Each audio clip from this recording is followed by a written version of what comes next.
Welcome to Comics and Chronic, everyone. I am one of your hosts, Jake FH. As always, I am joined by Anthony Iannaccio and Cody Willaka Cannon. Today, we have a very special guest on our show. He is a screenwriter, producer, comic book writer. He's written for shows such as My Wife and Kids, Everybody Hates Chris, Marvel's Runaways, Hulu's Wu-Tang, and American Saga, and of course, Adult Swim's critically acclaimed The Boondocks. Please welcome to the show, Rodney Barnes. Welcome. What's up, gentlemen? What's happening? What is up, man? So yeah, I did some research and Killadelphia came up, and that's what we did. That's what we did our 2 episodes ago on was Killadelphia. Okay. Yes, I heard part of it. Nice. Yeah. It's awesome. Like we Thank you. It. Thank you. We're all big fans. So glad we came across it. I have to say, I love Cody's voice.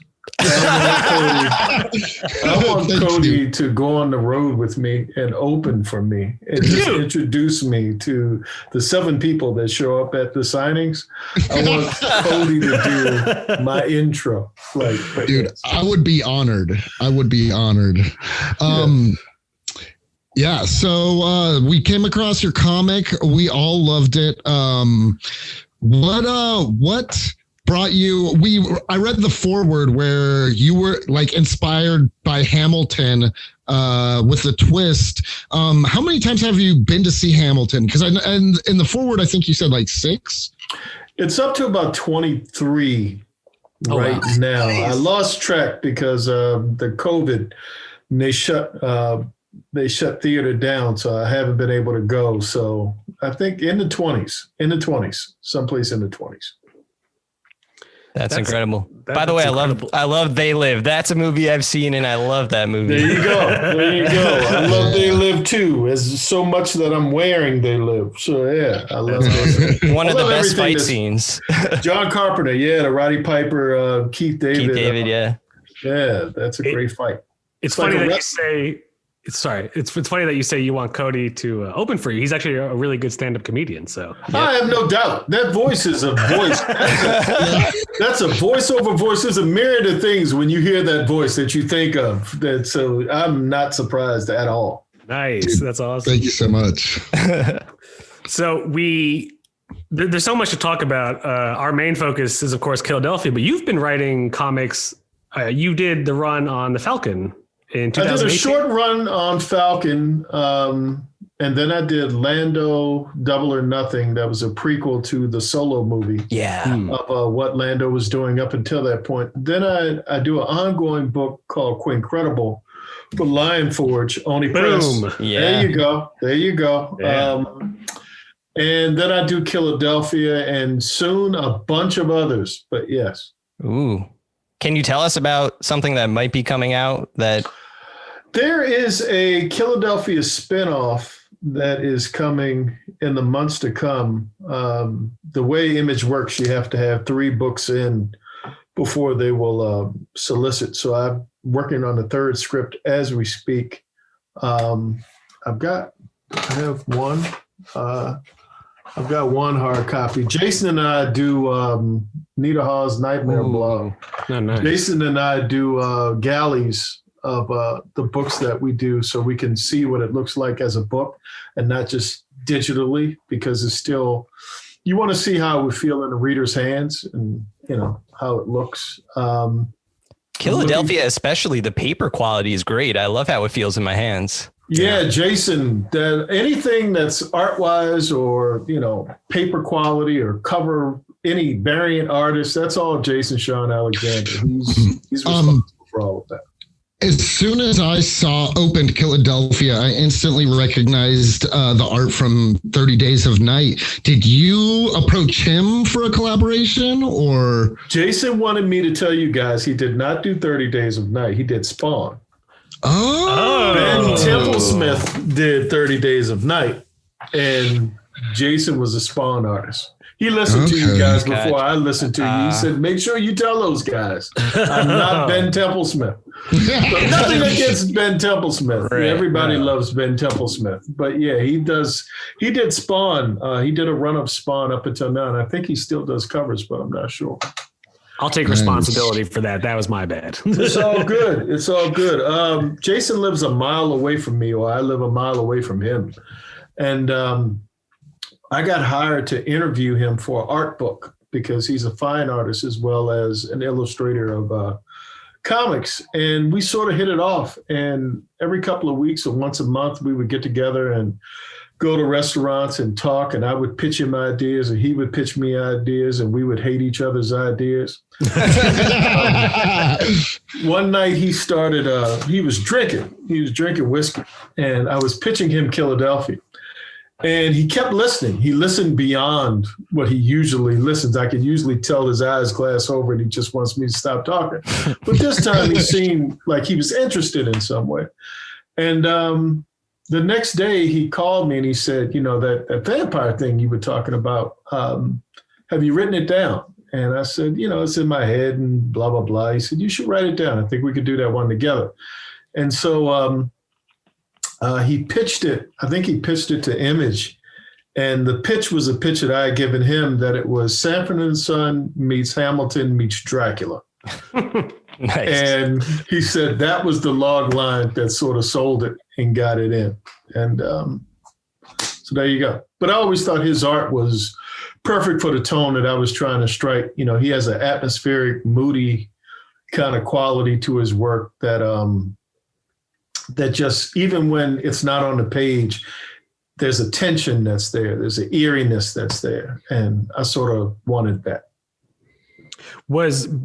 Do you find it to be challenging sometimes working with any artist as far as like their art style or just what they draw for each panel matching what you had in your head when you wrote the script? No, the way it works with Jason and I just kind of put the information that I want on the page and he decides how he's going to structure it all. Mm-hmm. Like when I'm doing Marvel work, I sort of describe it like I would on a TV show, like exactly what goes in each panel.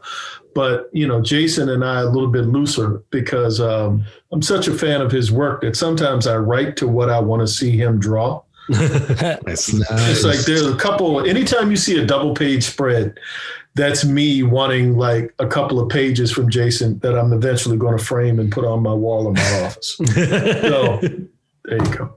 I really like that working relationship. That's really cool. Oh, we hate each other on a day. We cuss each other. I mean, Jason has called me every name damn near every name that you could possibly call me. And likewise, I mean, we go through text fights. We had a little text fight this morning. And then we typically make up, like if we fight on a Monday, we'll make up by Wednesday. And then by Saturday, you can feel Monday coming. It's a weird flow to our relationship. But, it's like brothers in a way. Like, I can say what I want to say about him, but nobody else can. So it's a weird thing.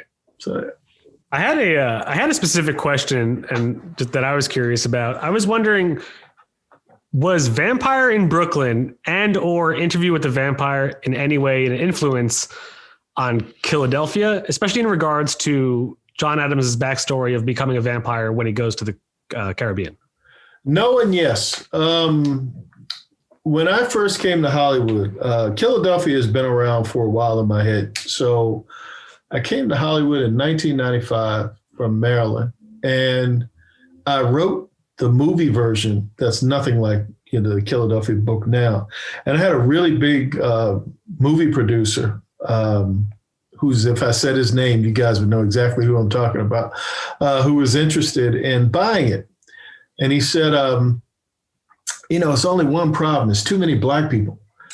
And he said, if you could take like a third of the Black people out, I think we could make this movie. And I couldn't figure out, it was set in Compton at the time. And I said, well, maybe old Compton, there were more white people. I could add more cops and put a police station, or we could start the school. I don't know how to add more. And so, it kind of fell apart. He said, if Eddie Murphy couldn't make Vampire in Brooklyn work, I don't think the world really wants to see Black vampires. And that sort of killed it. So no to the Vampire in Brooklyn side. Yes to the Anne Rice side, because I'm a huge Anne Rice fan. And there was a thing that she does with like Memnoch the Devil or Armand, or a lot of her vampires go through time. So you see a little bit of history in the backdrop. It's not like Killadelphia where the history is at the fore. it's in the background. And so when I was reading her books, I was sort of like, what if you kind of flipped it to where history was sort of driving the story, not just vampires witnessing history as sort of being passive observers. That's awesome. Yeah, that's great. I out of the three of us, I'm a huge fan of The Boondocks. It was like came up when I was just out of high school and just like had a huge impact on my life.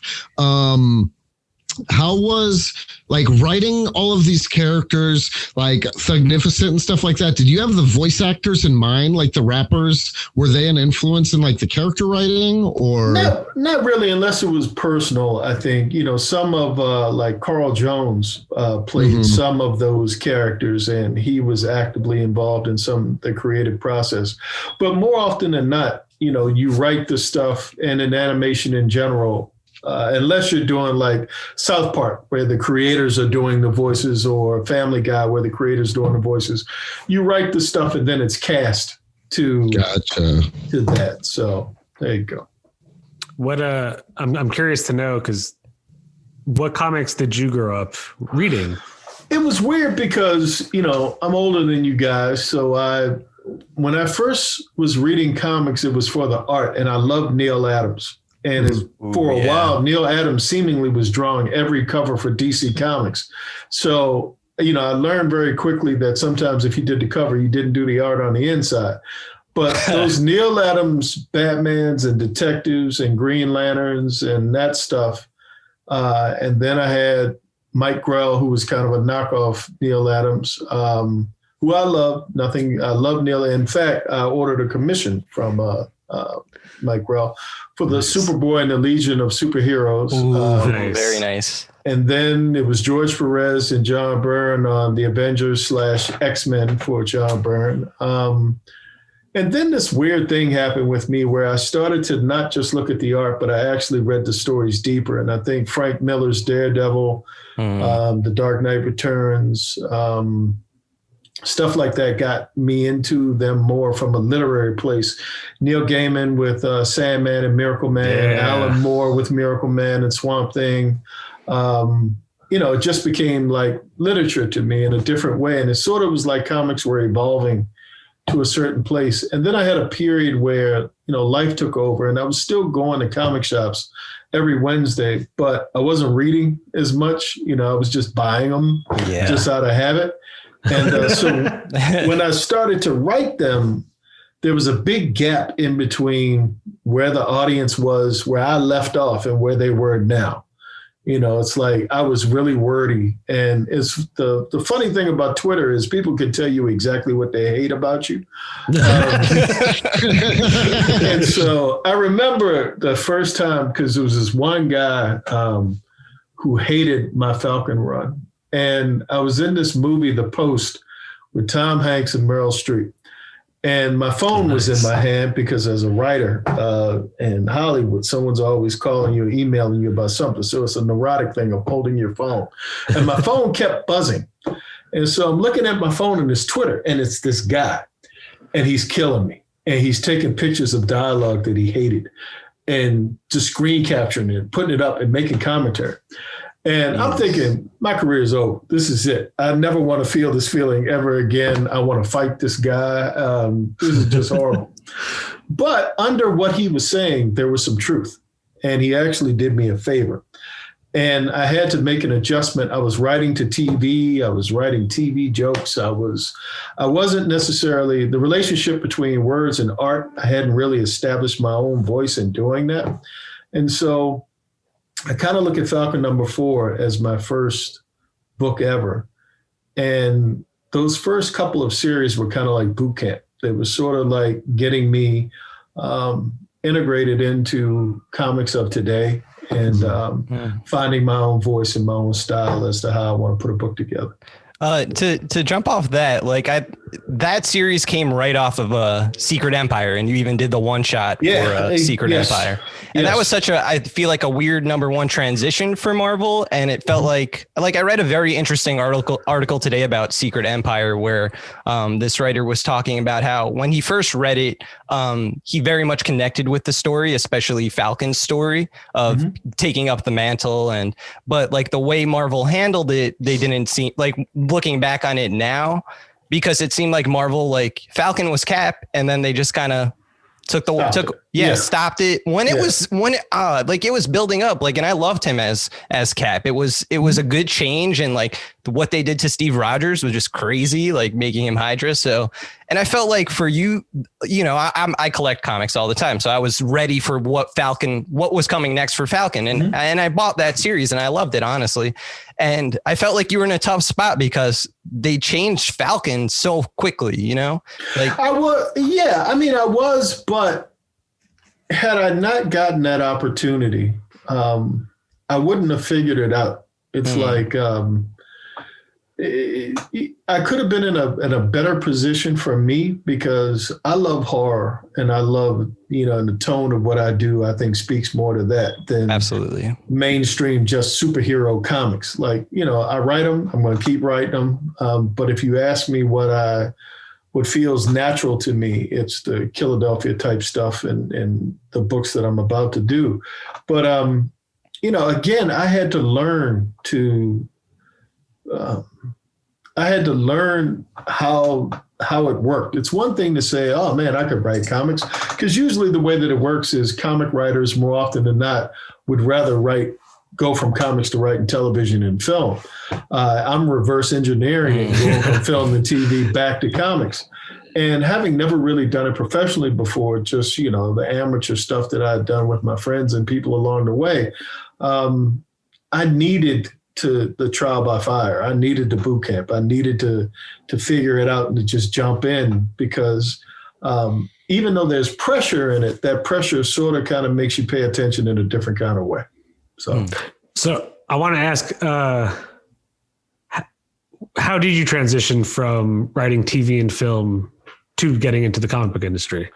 I was working on Runaways, and they liked what I was doing, and I made it clear that I wanted to write comics. I was interested in writing comics.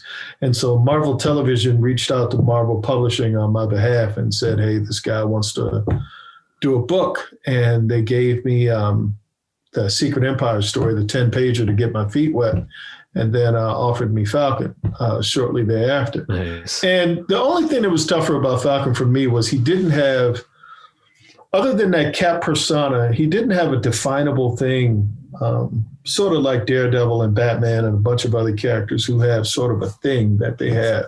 He's a soldier.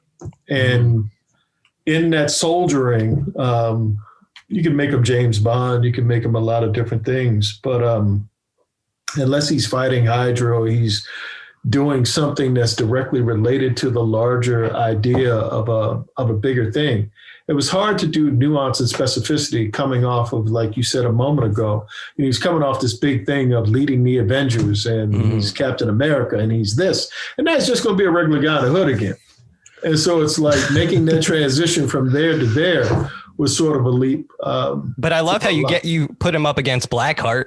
That's awesome. I wanted to do something different. And that was the thing I think that sold him on it, was I didn't come with just a small idea that he was going to fight some neighborhood guy, that I wanted him to fight a demon, have a reckoning with himself, and try to go through this metaphysical experience and blah, blah, blah. There are things, again, the hard part for me is, as much as I appreciate it, I wish I was doing it today with what I know now versus what I knew then, which was absolutely nothing. It almost felt like there was like some DNA of Killadelphia inside of that Falcon story. Oh, yeah. I mean, I think, for anyone who has a story that they really, really want to tell, even if it's in their subconscious, it comes out in little ways. It comes out, on the edges. And, like I said, I'm glad I went through 2 or 3 series and figured out tone and bumps and bruises and different art styles and different things before I got to Killadelphia. I would have hated for Killadelphia to be the first thing. I like that. Nice. That's really cool. So I was, so I noticed that in Quincredible, Quinn's love interest is named Brittany Barnes. Is there a personal relation to that? There is. Brittany is my daughter. Okay, that's what I was thinking. That's what I was gonna. And in Falcon, there's a Brianna as well, and both of them are in Killadelphia. And okay, that's the sisters. Yeah, so they're sisters, and they're sisters in Killadelphia as well.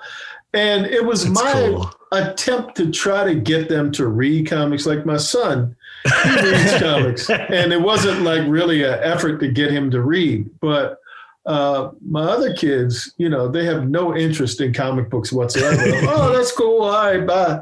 And, I figured, well, if I put you in it, maybe you would be more interested in actually reading it because, ego and vanity, you're going to say, hey, I'm in it, and take it to school and go, oh, wow, look, I'm in a comic book. It absolutely care less. The thing she cares about, Brittany does, is there's a T-shirt with her on it.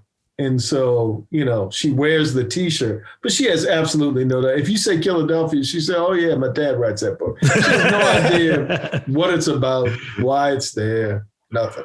I'm disappointed in her. So which daughter was the younger sister? Brittany is she was the younger one. I tried it with Brianna first, and she ignored it. So I told her I was never putting her in a book again. And then Brittany was like, yeah, Daddy, put me in one. And I put her in, and then she completely ignored it as well. But Jason draws people so well that when he did this photorealistic thing where he actually took pictures of them and then he made it look exactly like they look, then it was like, wow, I really want to be in this now. Still haven't read it. That's cool. That's what I was going to ask, if they're actually modeled off of them. Looks yeah, he did. Cool. He did everything. I try to get them involved in just the creative process with all of it. So it's difficult. It's difficult to get them interested in comics. Kids in general, unless it's a kid book. Like kids I have these more days kids with Quincredible. More kids will read Quincredible because it looks more like a kid-friendly book. And whereas Killadelphia is kind of heavy and very violent and blah, blah, blah. I would have loved it as a kid, though. But same. And we were talking about this earlier. Like, you have a way of just inserting humor, even in the darkest story you're telling. It's great. Thank you. I mean, that came from, again, Lando was mostly comedy. It wasn't your traditional Star Wars fare. And so even in that, and figuring out how to add in a joke without it taking away from the tone of the horror, it's like, I hate funny horror. I hate it in general. You give me Dawn of the Dead, I'm happy. Give me Return of the Living Dead, not so much. And the whole thing is, if I'm laughing too much, I'm not scared anymore. If you're laughing and you're supposed to be scared, you take me out of it. So my thing was, if you can find humor within the scene, cool. If I can put 2 or 3 jokes in there to kind of lighten the mood because I'm ripping off heads and arms and talking about America's dying and, all of these bad things, that somehow the humor gives you a sense of hope and it gives you a sense of something to look forward to. I feel like sorry, Jake. Oh, no, you go.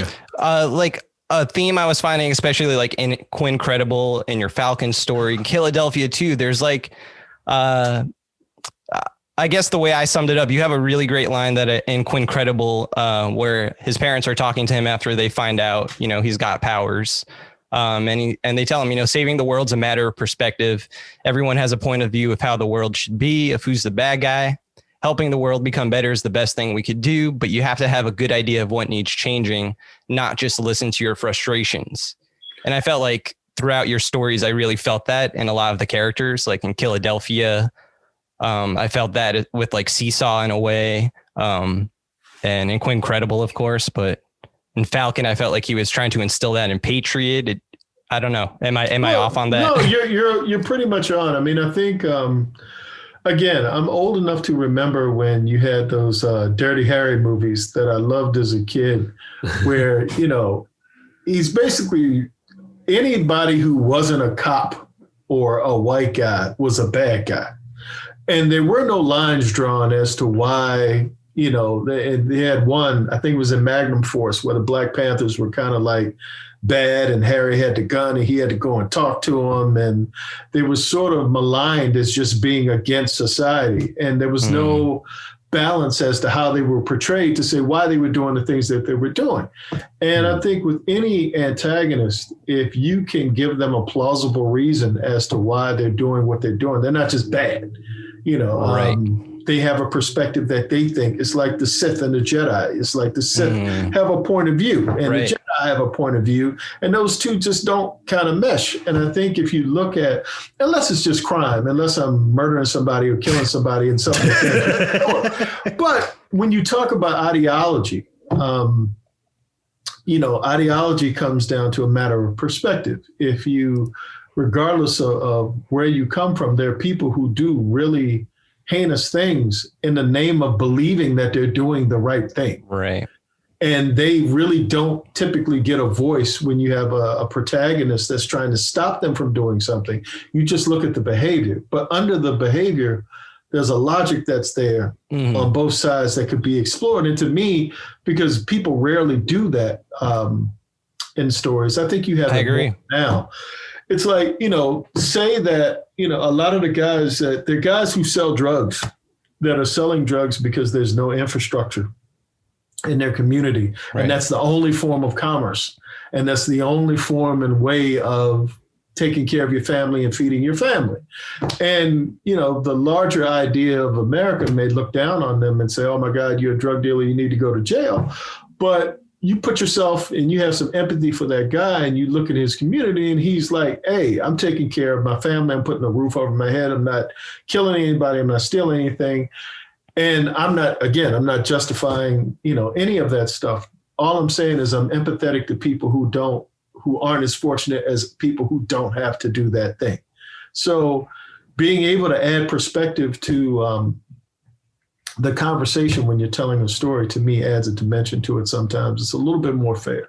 Yeah. And that's a breath of fresh air for comics. I'll say, sorry, Jake, I feel like I'm talking too much. I'll say one more thing that like the story a lot of your stories don't just, the hero or the protagonist is trying to find a way to solve the conflict without violence. It's always like, it seems through forgiveness more than likely.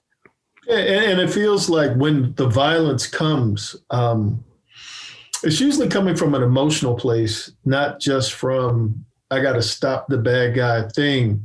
If you look at Killadelphia, typically somebody's really angry, like Jupiter or Abigail, or, there's Topi, it's like, I'm really angry, or someone has hurt me and I really haven't gotten past the trauma of the past, which is what Killadelphia is about.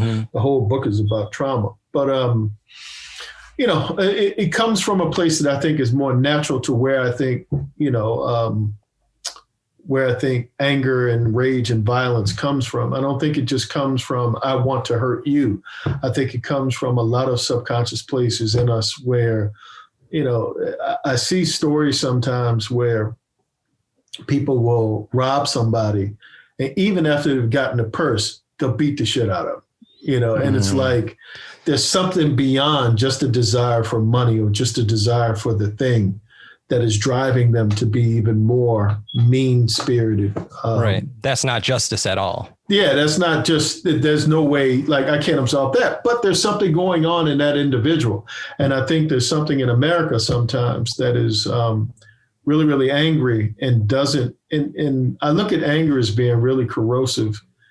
And, people who wrestle with anger, and I think to lesser or greater degrees, most people do, but to those who aren't aware of their anger, they do things sometimes that they may not be conscious of.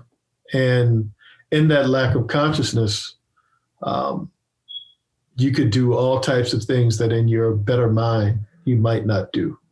So I have to ask, just because of earlier when you had explaining the situation about a drug dealer. Are you a fan of The Wire at all? Did you watch The Wire? I'm a fan of The Wire. I come from that part of the world. I come from Annapolis, Maryland. Oh, yeah, it's Baltimore. You're from Maryland. Yeah, and I lived in Baltimore. I went to high school my last year in Baltimore. Fathers in Baltimore, brothers and sisters there now. I'm a big fan of The Wire. I think seasons 3, 4, 1, 2, and 5 is how I go. That's exactly how I would rank it. Yeah, I'm serious. I'm so serious. Yeah. And I'm also a fan of Homicide: Life on the Street, which I look at as The Wire Junior, like right before The Wire, which was still my favorite TV show of all time. Or The Corner. Did you watch The Corner? I watched The Corner, but The Corner was so depressing. It's like The Corner was so sad. It was sad. There was no, everybody took an ass whipping on The Corner. And there was no like light at all. But for the other two, and I like, it's funny, like even in Killadelphia, there's a version of Killadelphia that could be like The Corner, to where it's just sadness every week. But I try to, like The Wire, there are different class distinctions. It's like you have the people who are on the street, and you have the vampires who are kind of mindless that just kind of devour people and do what they do. But then you have this elite thing sort of explaining in very eloquent terms why they do what they do and how the world works. And I think for me, that's what I appreciate more than anything else, because like I said, it's hard to get well, it's easy to get lost in despair, but I got enough depression to wrestle with to watch. So more depressed. I did have a question, especially tagging on to the comment about the elites. I was wondering, is John Adams, okay, sorry, let me try to word this correctly. Him turning a lot of the residents of Philadelphia, especially like urban Philadelphia, into vampires, was that an analogy for like, I don't know, like white politicians out of touch who, through their policies, maybe sucking the life out of like inner city communities? No, you're not too far away from what I was thinking. Mine was more of, there's a 99% and there's a 1% in America, and the lower you get within the framework of that 99%, you get to people who don't really have a voice. And I looked at John Adams as someone who would look at those people and want to build an army, because there's something within them that once they get power and the perspective that comes with immortality, they would feel something within themselves that would make them a little more loyal to him, and sort of see the benefit of his ideology. More so than trying to get the elite, because the elite already live elite lives. They've already got money, they've already got power, they already have all of the stuff that as human beings of a certain mindset think is really important in life. But the people who have nothing only have what they have and dream of having more, and he's sort of giving them everything. He's taken away the need. I mean, certainly for people of color, well, Black people. Since slavery, I think there's a foundational reset of survival. How do I survive? Because there aren't a lot of resources in inner cities. There's not a lot of infrastructure. So you're always thinking about, even hip hop talks about it sometimes, I got more money than you, I have more this, or I have more that.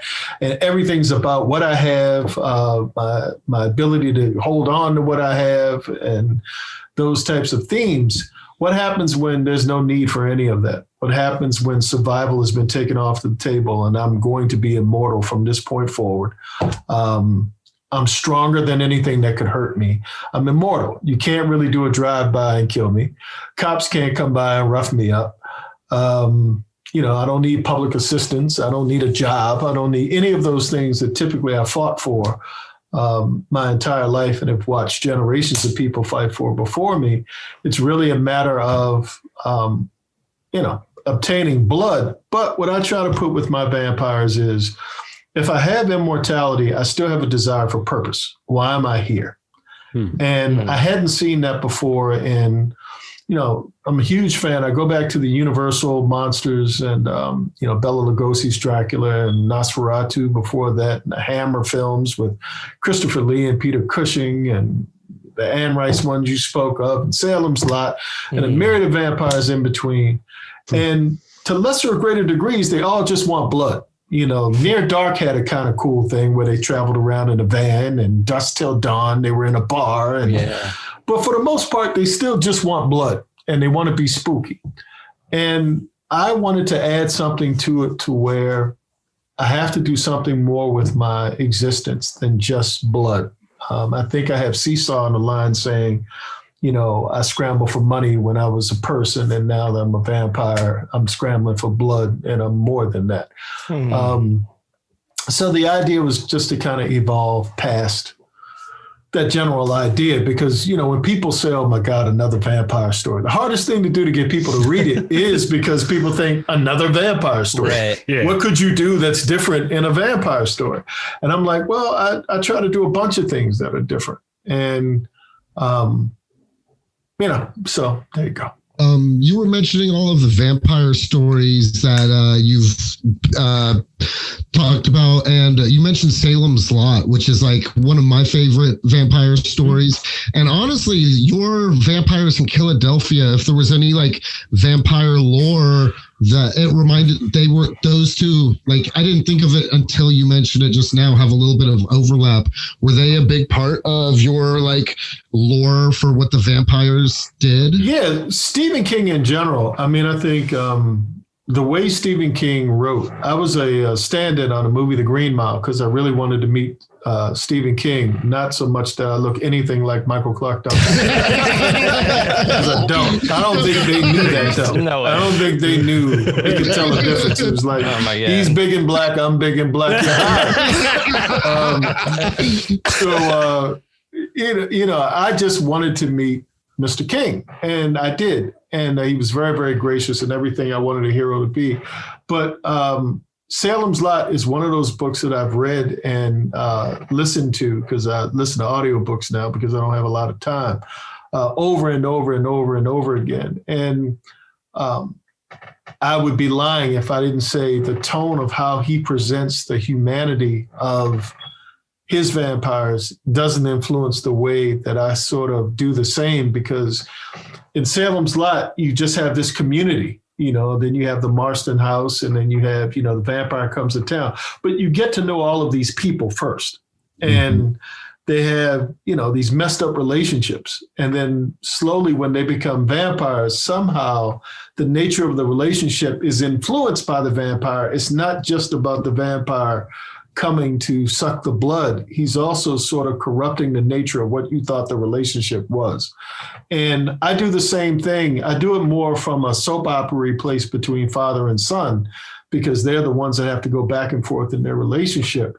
But, you know, the same thing with Abigail and John and Seesaw and his grandmother, and any of the vampires that talk, for the most part, have some form of a human relationship that they're wrestling with and trying to overcome, because I'm sort of interested in that as well.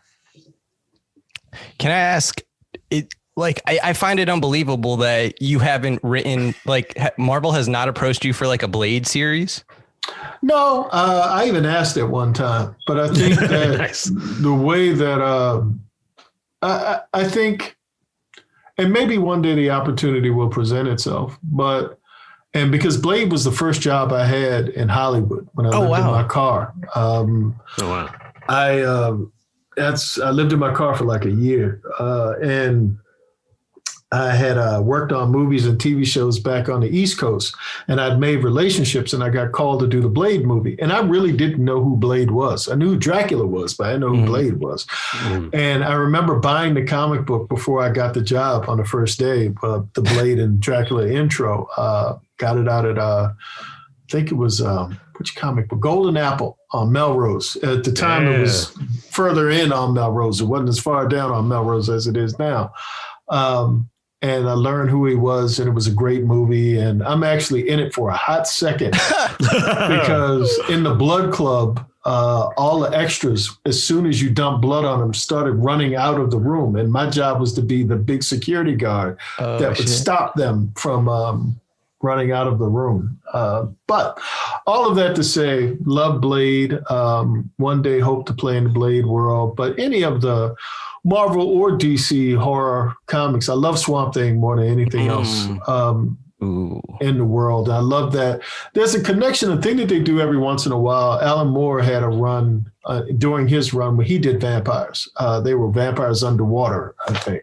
Oh, well, but aquatic vampires. Yeah, they do because they didn't need air. They needed blood, and they would come out and like fish, and they would bite people and then disappear to this city underwater like Atlantis, like a dead Atlantis. It was kind of a cool song. That's sick. I never heard of that. That's I kind of want to read that. I think it's issues 38 and 39. I could be wrong. Of Saga of the Swamp Thing. But DC does this thing with Batman and Swamp Thing where they team up sometimes to battle monsters, things. And I had a story for that type of team up. I mean, I'm sort of in this place where comics, you don't come to comics to get rich. So for me, it's the purity of writing to that part of me that's still innocent. Like, movies and TV shows, there's so much interference with what you finally see, what you have in your head and what ends up on TV. Very rarely are they the same thing. But with comics, it's sort of close, unless like one of the big two has an agenda for how they want to present a certain character. Certainly with Image and independent comics, nobody has ever told me no to anything. That's awesome. I had to hire an editor to come in and, to look at my stuff and make sure that, I'm hanging in there and doing the right thing. But so, yeah. I do have a question. Topi from Killadelphia is his look based off of like the classic, Baba Legba or Baron Samedi look from a little bit Baron. I wanted, it would have been very easy, especially when I'm dealing with characters of color, to all make them sort of the same thing. And I wanted Adams to have like his own kind of guard that he had fashioned over the course of time. And I wanted everybody to come from a different era, which would give me selfishly as a writer, different periods of time to sort of play in. So I'm not just dealing with slavery, I'm dealing with the Civil War, dealing with Reconstruction, World War I, World War II, the 70s, just different people that, because I'm dealing with time, that Adams has bumped into on his journey of being a vampire, so that I'm kind of keeping time, the idea of time present in the story. So really Jason was the one that said, what if he was like an Undertaker, or something like that? And immediately I went to like Undertaker in the WWE. and so, since he had the hat, he had all of the stuff, and I worked on the show American Gods. And, Mr. Idis being that guy who not only keeps the records and all of that, but is sort of like the Undertaker. I was like, how about if I did a play on that and a look that kind of went that? He was a man of distinction. Thus that. Because I was wondering if I was getting Serpent and the Rainbow vibes. Wes Craven's. Love Serpent and the Rainbow. That's a great reference. I do too. I love Want to Hear You Scream. What's his name? Zakes? Zakes McCowie or something. Yeah, I think Zakes McCowie or something. I think he's no longer with us at this point, but it's Bill Pullman. Bill Pullman. We're gonna torture the only white guy in this movie. Well, no black. He did live, but he went through some shit along the way. But that was one of my favorite Wes Craven movies. Me too. I saw it when I was like freshman year of college. I'd never seen it before, and I was like, oh man, this is cool. Oh, I loved it. I loved the way it was shot. Because the people under the stairs was fun, but it made no sense to me. I love that movie. It made absolutely no sense to me. You're right. It made no sense, but God, if it didn't scare the shit out of me. Shocker. I think it was Shocker. It was another one about a deadly friend. I think it was like this robot thing that was coming after you. Then there was Deadly Blessing about Amish people That sort of was scary. That was the first Wes Craven movie I saw. Ooh, Amish vampires? No, Are you gonna write just, that next? Yeah, that would be fun. Then it was the Freddy movies in between. Freddy was like the top. Freddy, blew the ceiling off of everything. But so yeah, Serpent and the Rainbow after Freddy, I think, is my favorite Wes Craven movie. But is there any horror movies from like maybe the past few years that you've been a huge fan of? I dig the Blumhouse stuff. I think in comparison to the torture porn horror stuff, I was never really a big fan of that. I like the first Saw. But then as the Saws went on and the Hostels went on, and it's like, how mean can we be to a human being? Hostel was so tough to watch. Yeah, it's like, I'm going to how can I grind up a human being and do bad things? But The Conjuring, there's another series, Insidious. Did you watch Hereditary at all? I didn't see Hereditary yet. I've heard things about it. I have no idea what Insidious is about. I have no idea what any of the. I've watched them all. I have no idea what it's about. Like Annabelle and all of them. The Jordan Peele ones don't feel like classic horror to me. They're more like Hitchcock. Mm-hmm. Yeah, absolutely. But as far as like The Conjuring, going into a spooky, a haunted house or those types of things, that speaks to my Kolchak the Night Stalker, that type of thing. There's like an ongoing joke, like for whatever reason, whenever we bring up a movie, I haven't seen it, but for some reason I've seen The Night Stalker. I don't know. Yeah, Patrick Reynolds just did a commission. I don't know if I can reach it over here with the character from my new series and Kolchak together, because they kind of do a similar thing. I'll see if I can reach it before we get off. But yeah, I love Kolchak. The first two movies of the week, written by the late great Richard Matheson. Best thing as a kid that saved. I had a rough childhood of sorts, more emotionally than anything else. But in between, it was some really cool vampire stuff. And Richard Matheson is probably the reason I'm not a serial killer to this day. Okay. That's awesome. I had to ask, so is Killadelphia, are you gonna make it into a show? Yeah, I've written a pilot. It's been optioned. I think we're attaching directors and talent and stuff to it now. Nice. Like Phil Morris, right? As James Sangster Sr.? We'll see. It's a group. It's sort of a group decision as to who gets cast and all of that kind of stuff. But I'm very, very happy with the pilot. I mean, I think it's probably the best script I've ever written. Wow. In the form that it's in now. And I'm hoping. I mean, I think when you're a fanboy and you grow up loving this stuff and you think to yourself, man, if I ever get the shot to do that thing that I've always wanted to do, Killadelphia is sort of that for me. But I got to convince other people that it would be the right thing for the rest of the world. So we'll see.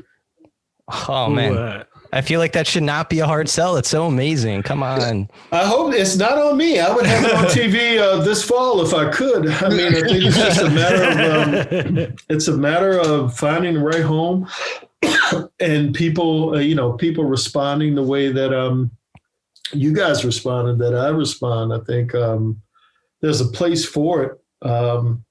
I think in the pantheon of all this television that we see right now, that's different, but logic isn't necessarily why they make TV shows. Who in your ideal world would you cast, at least as, let's say, I don't know, John Adams and then the Sangsters? I would love, this will never happen, but if Paul Giamatti. Yes, what I said with Jason. That would be fantastic. It'll never happen. So if anybody's listening to this and saying, wow, he's thinking Paul Giamatti, I'm just saying what I would like. And if Andre Braugher could be Sangster Sr., only because I love the Frank Pembleton character from Homicide. And as I was writing him, I was thinking Frank Pembleton without a soul. Because the Frank Pembleton character from Homicide had issues with his faith. He was a Catholic who didn't understand why the world was moving in a direction that it was moving in. And Sangster's just hardened by everything that he's seen. And it's just made him cold. And ironically, being dead is bringing back his humanity. Mm-hmm. So Jake said that too. I said that too. I said I loved that, like, especially with the relationship between him and his son, of which you said in the beginning that like it was strained.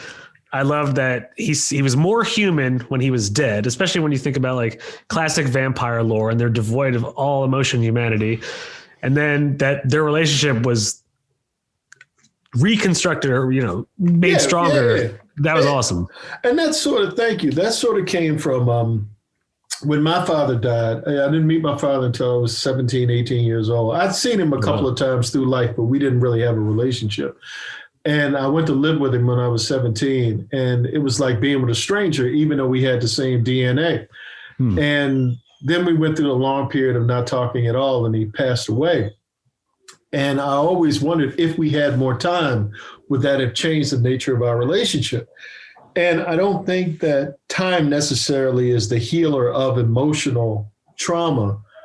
I think it's really work that it takes to make that work. And so the Sangsters, one of them has all the time in the world because, he's dead. But both of them have sort of made a commitment to work together. And, I always, that's the hope that's in the series. That's the part that's the anti pulling off arms and ripping off heads. It is really well done. And that's what I noticed too. Thank you. Yeah. Is Hell Hall a real place in Philadelphia? No. I always wanted when I thought about doing a urban vampire series, I wanted like like Dracula has his castle, Dracula's castle in Transylvania. And I wanted to use classic vampire stuff. Hell Hall was going to be my Dracula's castle. I'm sure there's a big Victorian building, or there's a big housing project, or there's a big something that you could shoot and make it look ominous. But that was basically what it was. It was a playoff of trying to find a Dracula's castle. That's cool. I never even thought of that. And in Salem's Lot 2, at the Marston House in the basement, there's this cool scene in the miniseries where near the end, and I love the way even in the book he describes it, where all of the people you've gotten to know from the neighborhood are sort of crawling out, coming after Ben Mears. And that's sort of where, and when Sangster's in Hell Hall and he's coming home, or so to speak, you see the vampires hanging upside down. Hanging. They're all over the place. It's like those are the citizens of North Philadelphia now in this new construct of what their futures will be. So, oh man, that was inspired by that. Very cool. So the official name for Killadelphia fans is Killadites. Well, I've heard there's so many plays on the Killadelphia name. I remember there's two groups of people. There's the group of people that say, man, Killadelphia, that's so cool. Or, man, Killadelphia, that's the stupidest thing I've ever heard before. There's two groups. And so when it comes to names of what the fans will be, for 3 days in a row, I heard Killadites. So when I put that afterward at the end of at issue 12, Killadite was on my mind. So I called them all Killadites. Nice. So rather little fan base though. We are trying to find a name for our small fan base. We don't know what to call our fans yet. Yeah. We'll come up with something. I'm sure. Or codeines, like for Cody, codeines or something. Oh, Cody. We'll come up with something because, codeine, the chronic thing, codeine, is a thing. Awesome. So I noticed two similarities between Quincredible and I didn't finish Quincredible, but Quincredible and Killadelphia. And that is interracial relationships, specifically with Sangster Jr., and then when Rodney Barnes introduced her boyfriend to Quinn. Yeah, I think I'm not responsible for that one in Quincredible. She just drew him that way. Oh, okay. I had nothing to do with that one. The one with Sangster Jr., she's Cuban.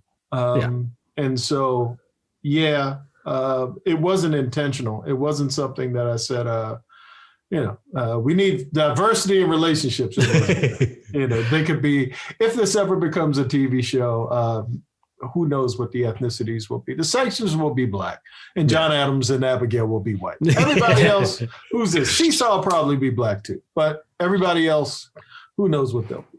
Cool. Yeah, I was wondering if that was from a real life influence. Nah. Okay. So speaking of TV, did you watch WandaVision?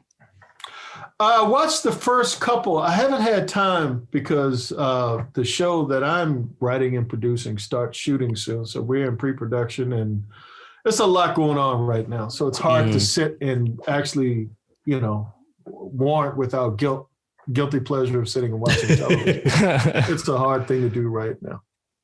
May I ask, is that show the Lakers documentary, or is that done? No, it's not a documentary. It's a scripted show. And, okay. It's a huge show. And I'm actually acting in it, which was not my choice. Someone thought, hey, we could use Rodney. I'm the head of Laker security. I haven't backed out quite yet. We start shooting in mid-April. So we were supposed to shoot a year ago, but COVID kind of shut everything down. And now we're ramping back up.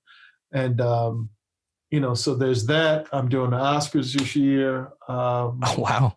I'm doing, I have a Tiger Woods miniseries. I'm looking at my board. I have a Tiger Woods miniseries. Trying to get Killadelphia off the ground. I have a show, Things That Make White People Uncomfortable, based on an animated series at HBO Max. We can't say the name yet. The Lakers show. I have a monster movie with New Regency that I have to get written pretty quickly because they're mad. I have what else? I have another movie. Man. And I have 1, 2, 3, 4, 5, 6, 7, 8, 9, 10, 11, 12 comic books that I'm writing at the same time. Holy moly. So shit. All of that's sort of happening at the same time. And there are these moments where it all converges, and I'm no fun to be around when all of that happens. Can we honestly just say thank you for taking the time to talk to us? No, after hearing all that, you're very welcome. This is sort of a welcome reminder that there's life outside of being in this room, hunched over a laptop or a pad with a pen. So I have a personal question. I like to write. Not comic books by any means, but comic book characters that I come up with, my own universe. Mm-hmm. I came up with a villain. Do you do this high? Because I see the smoke at the same time. Is this something like you hit a thing and you say, you know what? I'm coming up with a character right now. I feel creative. I mean, yeah, so that too. Okay, or sometimes it just goes. So I came up with a character named 5G, who I want to ask you. I want to ask your advice on this. And so what I want to do is he's either there was a shootout near a 5G cell phone tower between 5 different factions of gangs. Mm-hmm. And so, but it sounds like a math equation. It sounds like a math problem that I'm working up, but go ahead. Oh, I'm terrible at math, so you don't have to worry about that. 5G. The tower falls on them and irradiates them, but fuses them into one. So it takes 5 gangsters and puts them into one. That's why he's 5G. I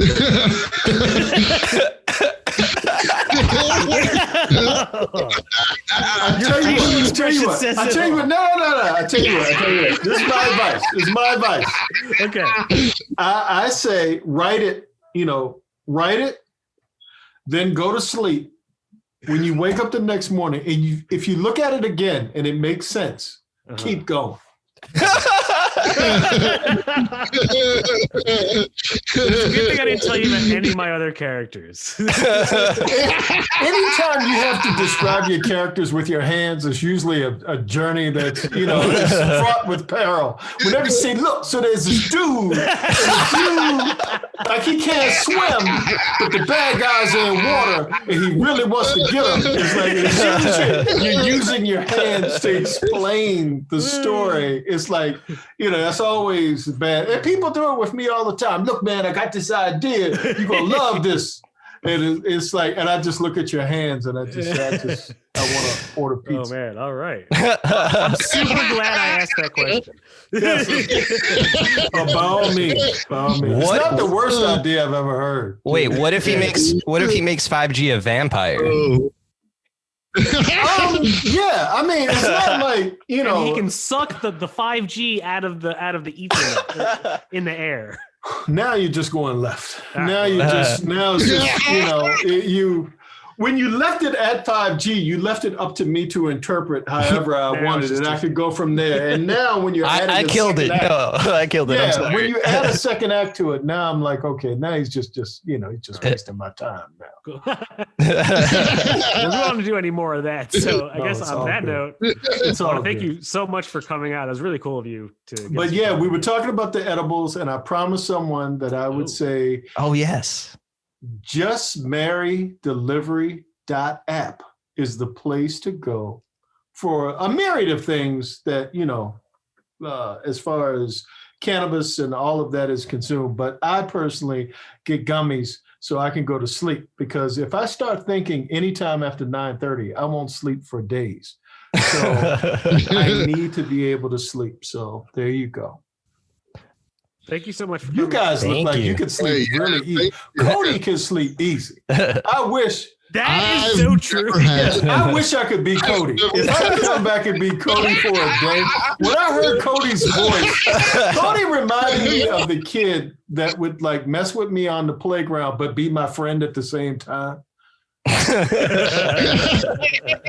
You know, it was a weird kind of protecting thing, but he would still, like, you know, be the one that would antagonize me and then protect me at the same time from other kids. So I need him, but I don't necessarily want him. It's a weird. Yeah, that's kind of how we feel about him on the podcast.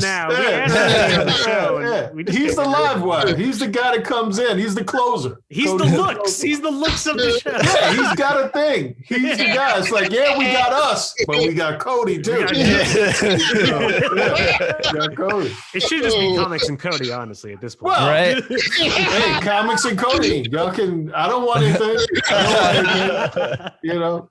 That's great. Well, thank you so much for coming on. When do we expect Volume 2 of Killadelphia to come Volume 2, I think it's March the 31st. I think in 2 weeks. After my birthday. Volume 2 will be here, and it's a beautiful book. I'm not saying it just because I had something to do with it, but all the variant covers that whatever Jason does, I don't even want to know, to get these artists to come in and do covers for us.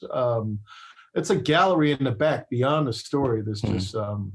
yeah, it's great stuff. Yeah. So, and every issue's constantly sold out. It's so hard to get that issue if it's not any issue of Killadelphia. If it's not added to your pull list, is what I'm saying. That's how you get this book. Yeah, I went to 4 comic book shops in LA. Managed to find you at the Comic Bug on Overland. Shout out to them. Earth 2 on Sherman Oaks. Carr and those guys who I go to, nice. They've got a bunch that I think I signed. It's like 10 or 15 of them that are still there. So nice. Number ones. So if you want them, there they go. Nice. Well, thank you. Thank you for coming so much. Welcome, guys. You guys take it easy. I hope I get to talk to you soon, and we'll talk soon. Yeah, we'd love to have you back on. Yeah. All right, guys. Rodney Barnes, everyone. Take it easy. Cody, you be good. Thank you. Take it easy. You too. Thank you. Hi, you're listening to Comics and Chronic, and I'm Jake FH. I'm Cody Cannon. And I'm Anthony Iannaccio. And you can tune in every Thursday to hear new episodes of Comics and Chronic. And make sure to follow us on Instagram and Twitter at Comics and Chronic. That's Comics, the letter N, Chronic. We'll see you guys next week. Woo! Peace. Hi, you're listening to Comics and Chronic, and I'm Jake FH. I'm Cody Cannon. And I'm Anthony Iannaccio. And you can tune in every Thursday to hear new episodes of Comics and Chronic. And make sure to follow us on Instagram and Twitter at Comics and Chronic. That's Comics, the letter N, Chronic. We'll see you guys next week. Woo! Peace.